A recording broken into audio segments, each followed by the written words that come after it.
बिहार का एक ऐसा दुर्भाग्य है कि यहाँ पर अपना हक मांगने के लिए लोगों को अनशन पर बैठना पड़ता है। कम 40 से 50 ऐसा पक्का का मकान जो पिछले वर्ष गंगा के आगोश में समा गया था, लेकिन फिर भी ग्रामीणों को अब तक सरकारी सहायता नहीं मुहैया कराई गई। मालूम पड़ा कि 15 दिन का खाना ही महीने में ये लोग बना पाते हैं। इनके पास राशन तक मौजूद नहीं है। साथ में रहेंगे, चाहे आशीष मंडल रहे ना रहे, लेकिन ये अनशन जारी रहना चाहिए। स्कूटी जितना भी है सब बेईमान है, तो जान देने के लिए तैयार रहेगा। बिहार का एक ऐसा दुर्भाग्य है कि यहाँ पर अपना हक मांगने के लिए लोगों को अनशन पर बैठना पड़ता है। इसके बावजूद भी ना सरकार, ना प्रशासन, ना कोई सरकारी तंत्र या अंग इन लोगों के तरफ अपनी नजरें इनायत करता है। भागलपुर के मसारू गांव का कम से कम 40 से 50 ऐसा पक्का का मकान जो पिछले वर्ष गंगा के आगोश में समा गया था, और उसके बाद लगभग 35 परिवारों को जो है एक पत्र दिया गया था जिसमें लिखा गया था कि 1,20,000 रुपए मुआवजे की राशि दी जाएगी। लेकिन साल भर का वक्त बीत गया है, एक बार फिर गंगा मैया उफनाई हुई है और एक बार फिर गांव को अपनी आगोश में लेने के लिए जो है वो जल जो है आपको चंचल क्रीड़ा करते हुए नजर आएगी। लेकिन फिर भी ग्रामीणों को अब तक सरकारी सहायता नहीं मुहैया कराई गई, ना ही इन लोगों को रोजमर्रा की जिंदगी में जरूरत के सामान का मुहैया करवाया गया। और अब क्या है कि जदयू विधायक गोपाल मंडल के पुत्र आशीष मंडल जो है वो आज 5वें दिन जो है अनशन पर बैठे हुए हैं। आपको तस्वीरों में हम दिखाना चाहेंगे, जो आशीष मंडल है वो यहाँ पर अनशन कर रहे हैं। साथ ही साथ इनके साथ जो है तमाम ग्रामीण मसारू ग्रामवासी आपको नजर आएंगे कि मसारू गांव के तमाम लोग जो है वो इनके साथ साथ अनशन पर बैठे हुए हैं। 5वां दिन जो है बीतने चला है। अब तक प्रशासन की ओर से ना तो जिलाधिकारी और ना ही कोई और प्रशासनिक अधिकारी यहाँ इन लोगों से मिलने के लिए आया है। कोई शौक से ये लोग आपको बैठे हुए नहीं नजर आएंगे। अपना काम सारा छोड़कर इस प्रसाल के नीचे, इस पंडाल के नीचे, गंगा के कछाड़ के सामने अगर ये लोग बैठे हुए हैं तो जरूर कोई ना कोई मजबूरी रही होगी। अभी हम लोगों ने कई परिवारों से बातचीत किया, वहां आपको मालूम पड़ा कि 15 दिन का खाना ही महीने में ये लोग बना पाते हैं। इनके पास राशन तक मौजूद नहीं है, ना ही कोई और व्यवस्था है जिस वजह से अपने बच्चों का जो है वो भरण पोषण कर सके। लगभग 1 साल से इनके बच्चे स्कूल जाने में भी समर्थ नहीं है, और इसके बावजूद भी प्रशासनिक तंत्र जो है इन लोगों को सहायता मुहैया कराने के लिए अब तक कोई पहल नहीं करवाया है। फिलहाल अभी यहाँ पर चिकित्सक पहुंचे हुए हैं। आशीष मंडल का यहाँ पर चिकित्सकीय जांच किया जा रहा है। जो शुगर लेवल है, साथ ही साथ ऑक्सीजन लेवल है शरीर का, वो जांचा जा रहा है, और इनको यहाँ पर ग्लूकोज भी जो है वो चढ़ाया जा रहा है। ऐसे में लगातार स्थिति जरूर बिगड़ रही है, लेकिन प्रशासनिक अमला जो है अब तक यहाँ तक पहुँचने के लिए तैयार नहीं है। कारण यह भी हो सकता है कि जब स्थिति बिगड़ रही थी गाँव की, तब वादा बहुत किया गया था, लेकिन उस वादे को जमीनी स्तर पर उतारा नहीं गया। इन लोगों की मदद नहीं की गई। कटाव रोकने के लिए जो ठोस कदम उठाने थे वो नहीं किया गया। इस वजह से ना तो बीडीओ, ना तो सीओ, ना तो जिलाधिकारी, ना प्रशासन तंत्र, ना ही ब्लॉक लेवल के कोई ऑफिसर यहाँ तक पहुँचने को तैयार हैं। आशीष मंडल से बात करेंगे, बात करने के लिए समर्थ हैं। क्या हालत है अब आपकी? थोड़ा छाती में दर्द हो रहा है, सांस लेने में दिक्कत होता है, कमजोरी है, मगर ये लोग जिस तरह से दिन रात मेरे साथ है तो हिम्मत आती है, और हम भी साथ में रहेंगे, चाहे आशीष मंडल रहे ना रहे, लेकिन ये अनशन जारी रहना चाहिए। ये 5 दिन बीत गया है, अब तक कोई नहीं आया। क्या उम्मीद रख रहे हैं आगे आप? देखिए, ये एक मसारू गांव का बात नहीं है, ये हर एक वो कटाव लोग जो गंगा किनारे बसल है उन सब लोग का बात है। तो हम चाहते हैं कि जो अन्याय उन लोग के साथ हो रहा नहीं हो, और बहुत मीडिया वाला जानकारी नहीं लिया क्या हुआ नहीं हुआ है। कोई 1,20,000 का बस छापता है, कोई जमीन का, कोई घर का, कोई बोलता है मुआवजा मिल गया है। ऐसा कोई बात नहीं है। किसी को मुआवजा नहीं मिला है, ना किसी को घर मिला है, ना किसी को जमीन मिला है। और उसके बाद इन लोग को लगभग 200 घर कटा है, और वादा भी किया था आपको हम इनके बाद पर्चा के बाद देंगे। इनके पास सबूत है, तब हम लोग लड़ रहे हैं। उसमें एसडीएम साहब का सिग्नेचर है, तब हम लोग लड़ रहे हैं। ऐसे बिना सबूत का, बिना साक्ष्य का हम लोग नहीं लड़ रहे हैं। और तभी पदाधिकारी के पास जवाब नहीं है, इसलिए अभी तक नहीं आया।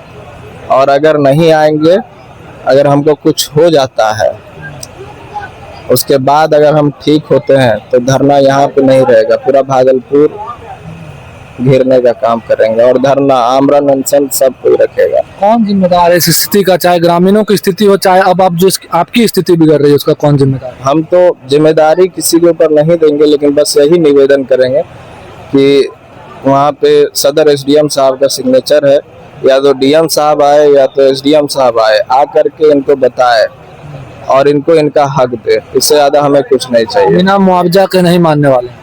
बिना मुआवजा और लिखित जो है उसके नहीं मानेंगे, और साथ साथ में 200 घर को भी जोड़ा जाए, और जो कटाव का काम चल रहा है वो भी, और रिंग बांध का मांग है इन लोग का, उस पर भी ध्यान दिया जाए। मीराचक से शंकरपुर बहुत जरूरी है रिंग बांध। रिंग बांध का मांग यहाँ पे आने के बाद मालूम चला, लेकिन वो होना चाहिए।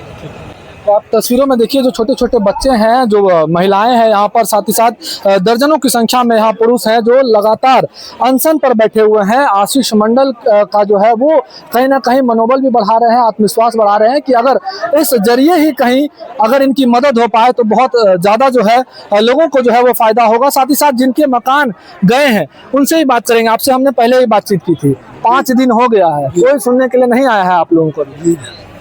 क्या कहिएगा? देखिए कि आज हम लोग का जितिया अनशन का यह न कि 5 दिन का मतलब होता है 130 घंटा, मगर 130 घंटा के अंदर अभी तक जो है मसारू में कोई देखने वाला नहीं है।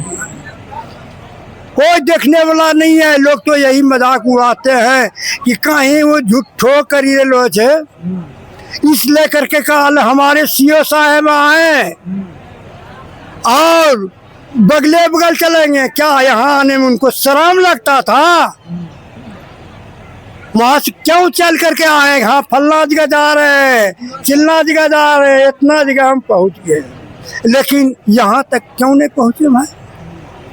आप क्या देखें किस परिस्थिति में मेरा अनशन करने वाले का क्या अथी है, क्या तबीयत बिगड़ रहा है इनका, तबीयत बिगड़ रहा है इनका, बिगड़ रहा है। उसके लिए उसको कोई परवाह नहीं है। क्या सब काम के लिए समय है और यहाँ आने के लिए 10 मिनट नहीं समय हो रहा? और क्या कर्मचारी, बीडीओ, सीओ, स्कूटी जितना भी है सब बेईमान है, बेईमान बेईमान। जमीन मिलेगा आप लोग को? क्या भरोसा है अनशन से मिलेगा जमीन? जमीन तो देना ही पड़ेगा, चाहे वो कान करके दे या खींच करके दे, जैसे वे दे। ये इतना जो हम लोग लगाए तमाशा को नहीं लगाए, जितिया नाम पर अनशन रखे। अभी ये वो उनके क्या पूरा समूचा गांव का अनशन में उतर जाएगा और जान देने के लिए तैयार रहेगा। पहले हम जान देंगे, मारने के लिए पहले आगे हम होंगे। हक अपना लेके रहेंगे। क्या आपको यदि नहीं देना था तो आप 1,20,000 का कागज जो थमाया गया था पहले तो लिख दिए बोर्ड में। क्या बोर्ड में लिखे? लिखने के पहले सोचते हैं कि हम देने पक्ष में है कि नहीं, दे सकेंगे कि नहीं। यदि लिख देते हैं उस पर आ जाएगा तो हमको देना पड़ेगा। अच्छा, एक बार फिर गंगा मैया आ रही है, कटाव फिर होगा, क्या स्थिति होगी गांव की? कैसे भागिएगा, कहाँ रहिए? देखिए मसारू तो अभी 3 हिस्सा में बढ़ गया, 3 हिस्सा में बढ़ चुका है, और चौथा हिस्सा जो तनी मनी बाकी है वो बचा हुआ है, वो भी कहाँ जाए?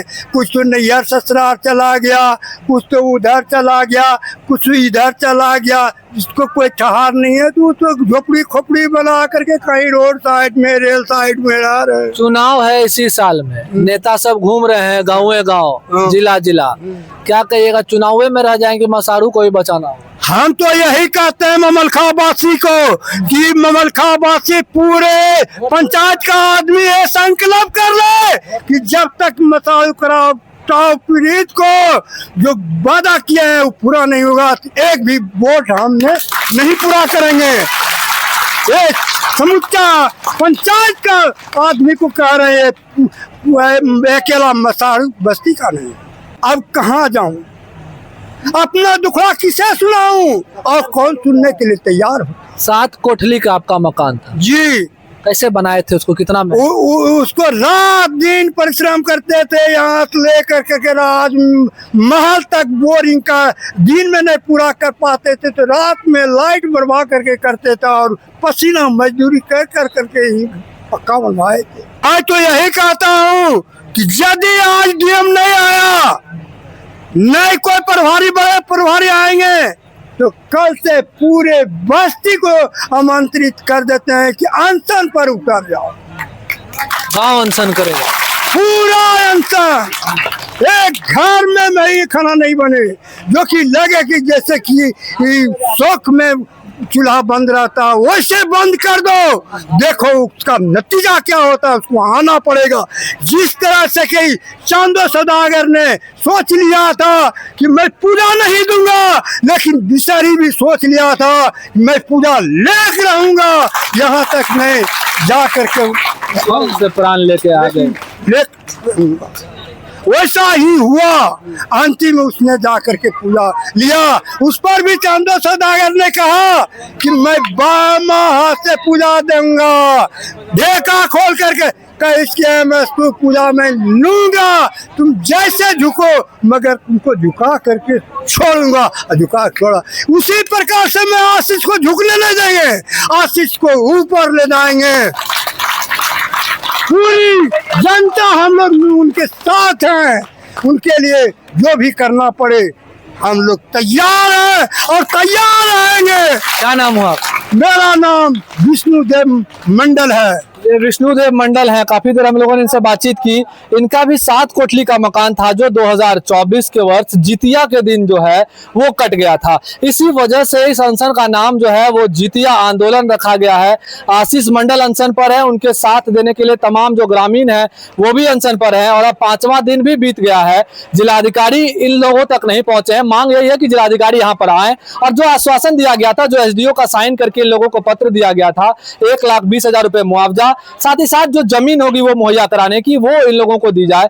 और जब तक ये मांग पूरी नहीं होगी तब तक ये जितिया आंदोलन भी जारी रहेगा। तबीयत हालांकि आशीष मंडल की ठीक नहीं है, लगातार बिगड़ती जा रही है, लेकिन अब तक प्रशासनिक अमला जो है इन लोगों तक नहीं पहुंचा और अब जो है ये अनशन आगे भी जारी रहेगा। जैसा ग्रामीण बता रहे हैं कि जब तक मांग पूरी नहीं होगी हम लोग अनशन को जारी रखेंगे, जिसकी जरूर अपने हक की राशि जरूर लेकर आएंगे। भागलपुर से TV9 के लिए मैं शिवम।